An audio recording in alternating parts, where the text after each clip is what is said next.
Welcome to the Living the Dream podcast with Curveball. If you believe, you can achieve.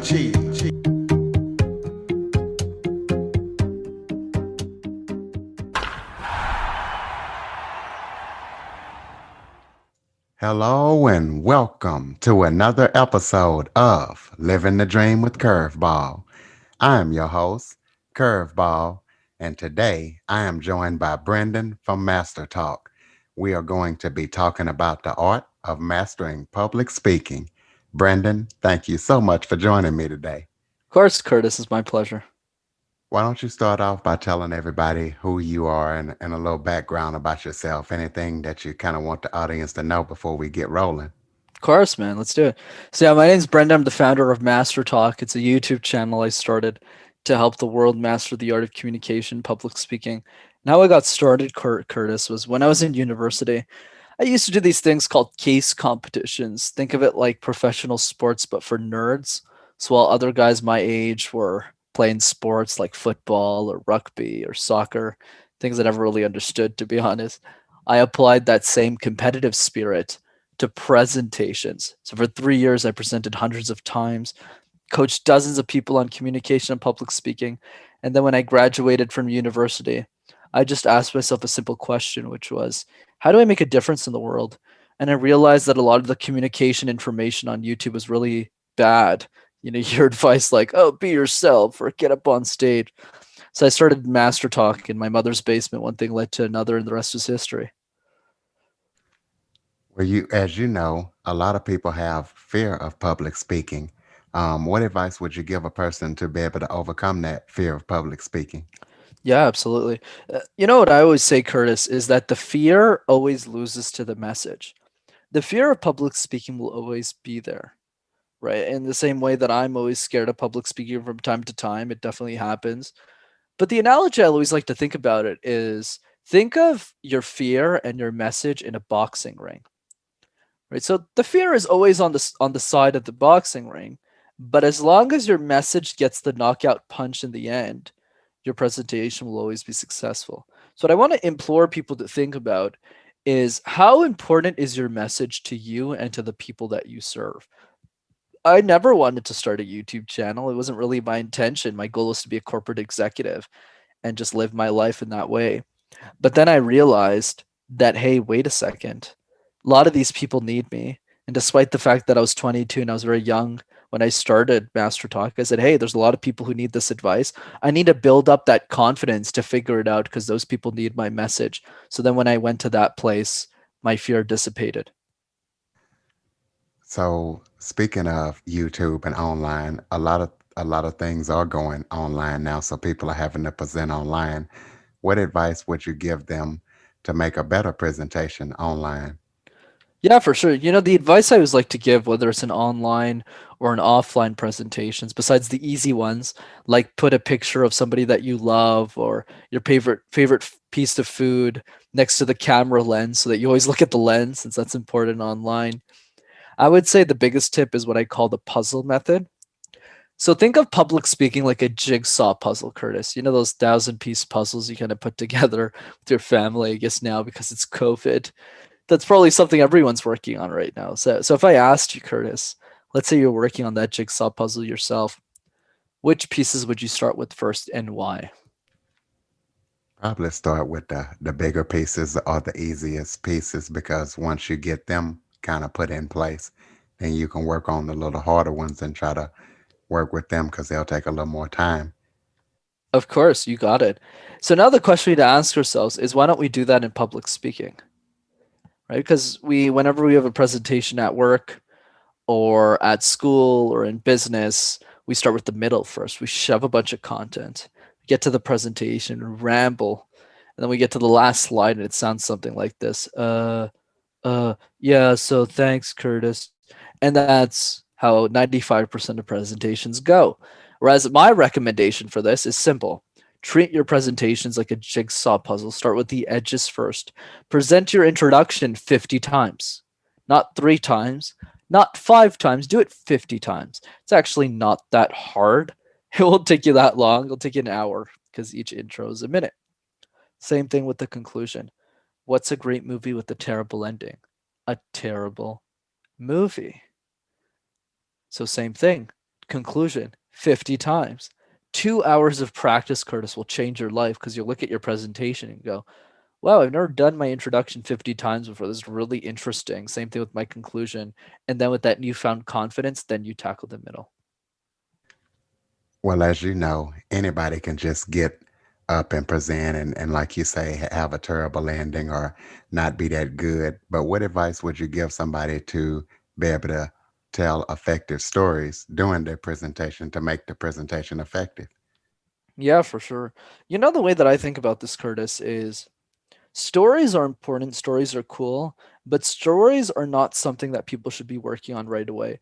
And the reason I say this is because stories are very complex because they're so vague. What does a great story even mean? Does it mean talking about sardines, talking about a car accident? Does it mean watching Disney movies all day and figuring out how to blend those characters into our presentations? Like, it's very confusing. So the way I think about it is start with the basics first.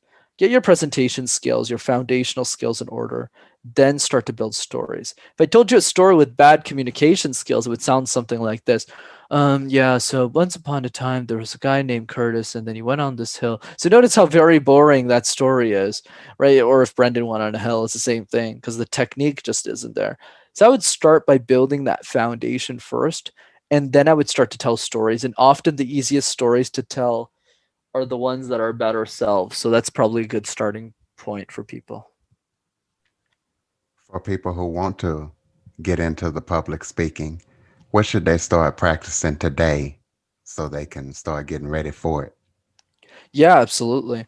So for me, what I would recommend is puzzle is definitely a good way to start. Pick a topic that you love that you'd want to present 100 times, and then from those presentations, you'll get really good. But another thing you can do on a daily basis that's really easy is what I call the random word exercise.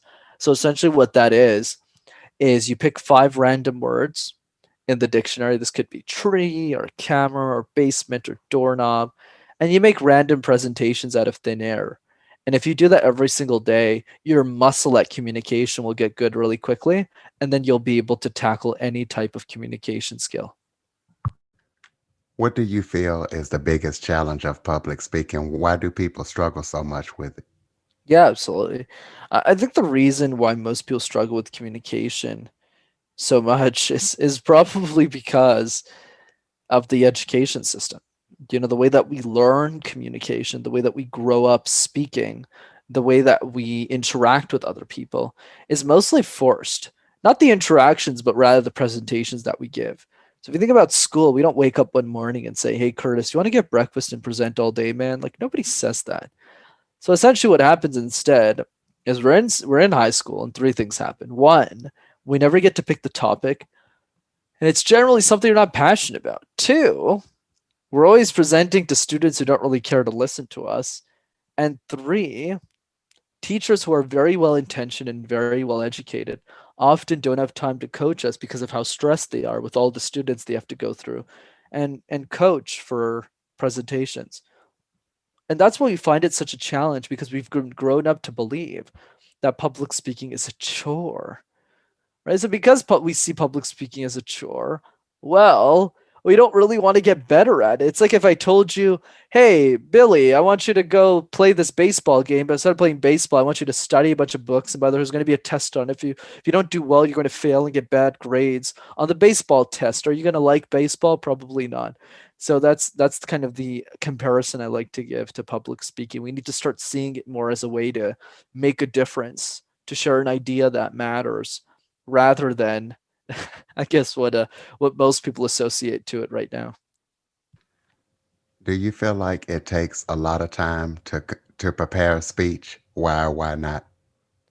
Right. For me, I would say really depends on the speech, but in general, it doesn't take as long as people think it is. At the end of the day, all you need to do is a couple of things. The first one is to find your key idea. If you were to summarize your entire presentation in one sentence, what would that sentence be? And then when you figure out what that sentence is, Curtis, the next step of the process is just to say, okay, Now that I understand that this is the one sentence, the next part of the equation is saying, what's the best way to defend the sentence? Right? So in my case, my one sentence is to convince you that you can be an incredible speaker. If I achieve that outcome, I win. And if I don't achieve that outcome, I lose. And of course, I win and I lose is equated to my audience benefiting from these insights or not. So the same analogy can apply for the idea you want to share with the world. Once you figure out your key idea, 50% of your work is done. The other 50% is just figuring out how to defend the idea. Analogies, stories, quotes, anecdotes. What is the best tool that you can use based on what you're comfortable with to make your presentations better? Period. Same thing with speeches. Once you figure out these two parts, you're already pretty much set up for success. Tell listeners about your YouTube channel. Tell them what to expect when they go subscribe to it, and tell us all about it. Yeah, of course, happy to, Curtis. So the YouTube channel Master Talk is a channel I started to help people with their communication skills and their public speaking. And what I noticed in the space, Curtis, is there wasn't enough free content available for people to just learn from. Let's say you're a high schooler or somebody who doesn't really have that much income to invest in a speech coach. For me, what I said was, hey, wait a second.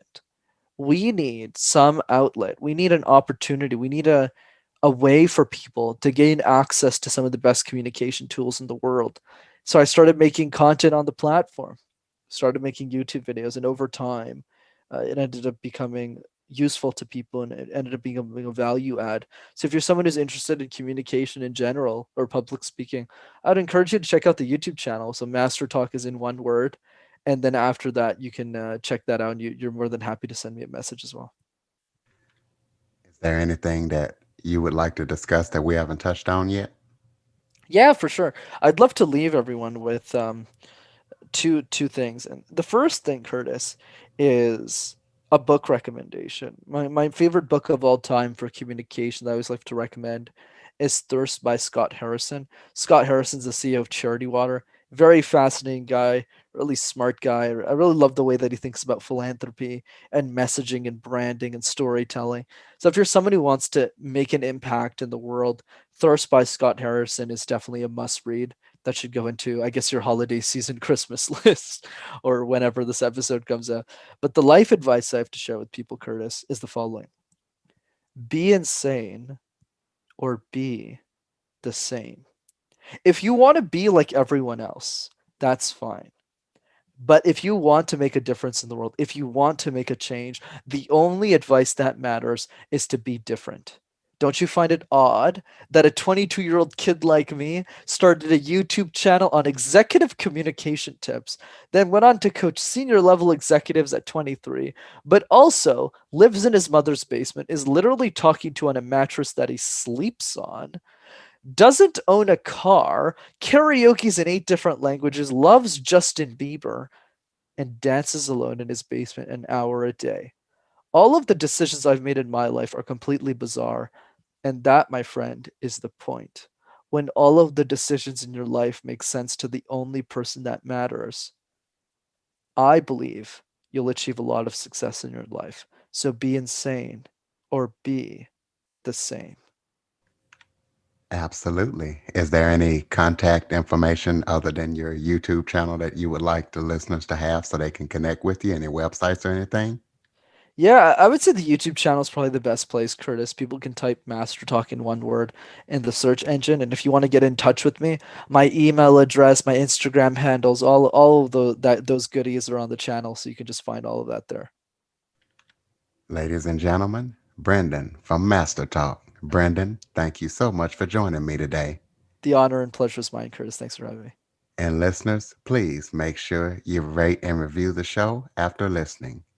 For more information on the Living the Dream podcast, visit www.djcurveball.com. Until next time, stay focused on living the dream.